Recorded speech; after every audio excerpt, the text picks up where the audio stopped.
Shalom, salam sejahtera bagi kita semua.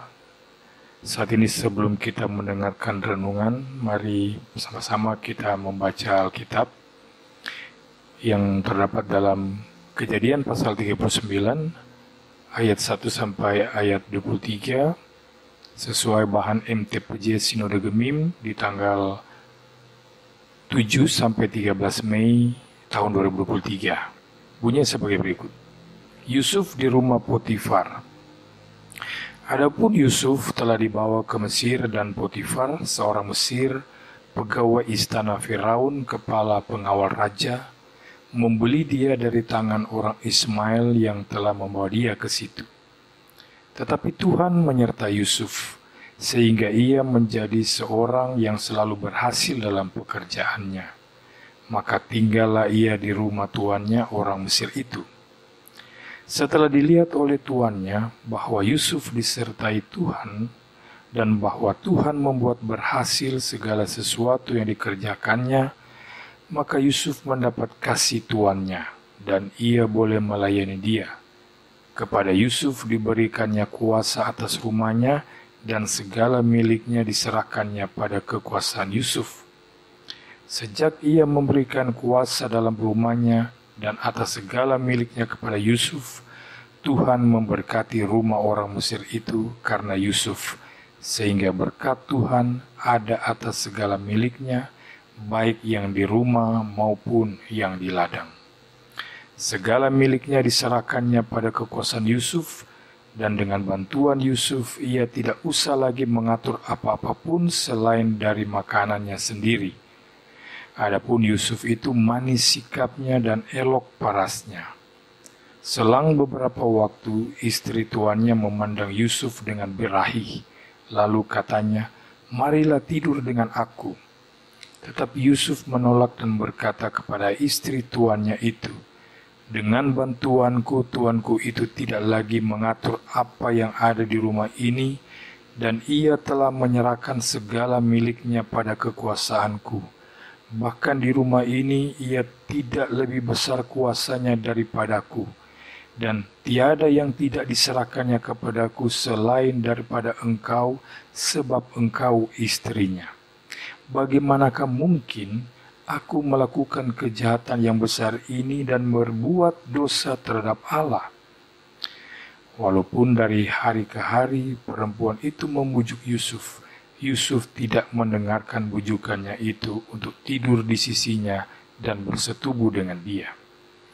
Pada suatu hari masuklah Yusuf ke dalam rumah untuk melakukan pekerjaannya, sedangkan dari seisi rumah itu seorang pun tidak ada di rumah. Lalu perempuan itu memegang baju Yusuf sambil berkata, "Marilah tidur dengan aku." Tetapi Yusuf meninggalkan bajunya di tangan perempuan itu dan lari keluar. Ketika dilihat perempuan itu bahwa Yusuf meninggalkan bajunya dalam tangannya dan telah lari keluar, dipanggilnyalah seisi rumah itu lalu katanya kepada mereka, "Lihat, dibawanya kemari seorang Ibrani supaya orang ini dapat mempermainkan kita. Orang ini mendekati aku untuk tidur dengan aku, tetapi aku berteriak-teriak dengan suara keras. Dan ketika didengarnya bahwa aku berteriak sekeras-kerasnya, ditinggalkannyalah bajunya padaku, lalu ia lari keluar. Juga ditaruhnya baju Yusuf itu di sisinya sampai tuan rumah pulang." Perkataan itu jugalah yang diceritakan perempuan itu kepada Potifar. Katanya, "Hamba orang Ibrani yang kau bawa kemari itu datang kepadaku untuk mempermainkan aku. Tetapi ketika aku berteriak sekeras-kerasnya, ditinggalkannya bajunya padaku, lalu ia lari keluar." Baru saja didengar oleh tuannya perkataan yang diceritakan istrinya kepadanya, "Begini-begitulah aku diperlakukan oleh hambamu itu," maka bangkitlah amarahnya. Lalu Yusuf ditangkap oleh tuannya dan dimasukkan ke dalam penjara, tempat tahanan-tahanan raja dikurung. Demikianlah Yusuf dipenjarakan di sana. Tetapi Tuhan menyertai Yusuf dan melimpahkan kasih setianya kepadanya dan membuat Yusuf kesayangan bagi kepala penjara itu. Sebab itu kepala penjara mempercayakan semua tahanan dalam penjara itu kepada Yusuf, dan segala pekerjaan yang harus dilakukan di situ, dialah yang mengurusnya. Dan kepala penjara tidak mencampuri segala yang dipercayakan kepada Yusuf, karena Tuhan menyertai dia, dan apa yang dikerjakannya dibuat Tuhan berhasil. Saudara-saudara yang Kristus kasihi, ketika usaha kita gagal, ketika impian kita kandas di tengah jalan, bagaimanakah sikap kita? Ada banyak orang yang terbenam dalam kegagalan itu dan menjadi sulit untuk bangkit lagi. Ada pula orang yang kemudian menyalahkan Tuhan bahkan sampai meninggalkan Tuhan. Namun sebaliknya juga, ketika orang berhasil, banyak di antara mereka yang lupa diri, tenggelam dalam percaya diri yang berlebihan, dan akhirnya meninggalkan Tuhan juga. Hasil positif bisa kita peroleh lewat kerja keras kita, lewat usaha kita yang sungguh-sungguh. Namun semua itu tidaklah berarti tanpa adanya penyertaan Tuhan. Mari kita lihat kisah Yusuf pada kitab Kejadian. Di pasal 37 sebelum pembacaan kita melihat betapa Yusuf diperlakukan semena-mena oleh saudara-saudaranya yang iri hati pada dirinya. Dia dilemparkan ke dalam sumur, lalu dijual kepada saudagar-saudagar Midian yang kemudian membawa Yusuf ke Mesir. Bayangkan penderitaan Yusuf tersebut. Apakah dia membenci Tuhan? Apakah Yusuf menyalahkan Tuhan atas segala sesuatu yang terjadi pada dirinya? Tidak. Alkitab tidak mencatat hal-hal seperti itu. Dalam Kejadian 39 dalam pembacaan kita di sepanjang minggu ini, justru Alkitab menyatakan sebaliknya. Kita bisa melihat bagaimana kedekatan Yusuf dengan Tuhan, sehingga Tuhan senantiasa menyertai Yusuf. Dan penyertaan itu membuat Yusuf menjadi orang yang selalu berhasil dalam pekerjaannya. Ayat bacaan kita saat ini dengan jelas menyatakan bahwa yang membuat Yusuf selalu berhasil adalah karena penyertaan Tuhan dan bukan karena kehebatan dirinya sendiri. Pasal 39 ayat 2 dikatakan, tetapi Tuhan menyertai Yusuf sehingga ia menjadi seorang yang selalu berhasil dalam pekerjaannya, maka tinggallah ia di rumah tuannya, orang Mesir itu. Berulang-ulang penekanan tentang hal tersebut dicatat di ayat-ayat selanjutnya.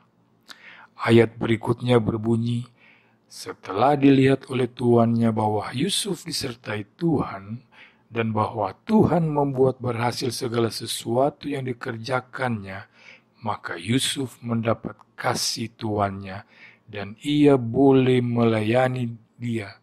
Kepada Yusuf diberikannya kuasa atas rumahnya, dan segala miliknya diserahkannya pada kekuasaan Yusuf. Ayat 3 dan 4. Ketika Yusuf kemudian dipenjara, kembali kita temukan ayat yang menyatakan tentang penyertaan Tuhan. Tetapi Tuhan menyertai Yusuf dan melimpahkan kasih setianya kepadanya dan membuat Yusuf kesayangan bagi kepala penjara itu. Dan kepala penjara tidak mencampuri segala yang dipercayakan kepada Yusuf karena Tuhan menyertai dia dan apa yang dikerjakannya dibuat Tuhan berhasil. Ayat 21 dan ayat 23. Penyertaan Tuhan merupakan sebuah kunci yang sangat penting dalam perjalanan setiap keberhasilan dalam hidup Yusuf. Apa yang membuat Yusuf mendapat penyertaan dari Tuhan? Ada beberapa hal yang bisa kita lihat dalam pembacaan kita saat ini. Pertama, Yusuf itu selalu rajin bekerja. Di dalam ayat 6 dikatakan segala miliknya diserahkannya kepada kekuasaan Yusuf. Dan dengan bantuan Yusuf, ia tidak usah lagi mengatur apa-apa pun selain dari makanannya sendiri. Yang kedua, Yusuf tetap menjaga kekudusan. Lihatlah bagaimana Yusuf digoda oleh istri Potifar, namun dia memilih untuk tidak berzina. Ayat 9 menyatakan, bagaimanakah mungkin aku melakukan kejahatan yang besar ini dan berbuat dosa terhadap Allah? Yang ketiga, Yusuf menjauhi dosa.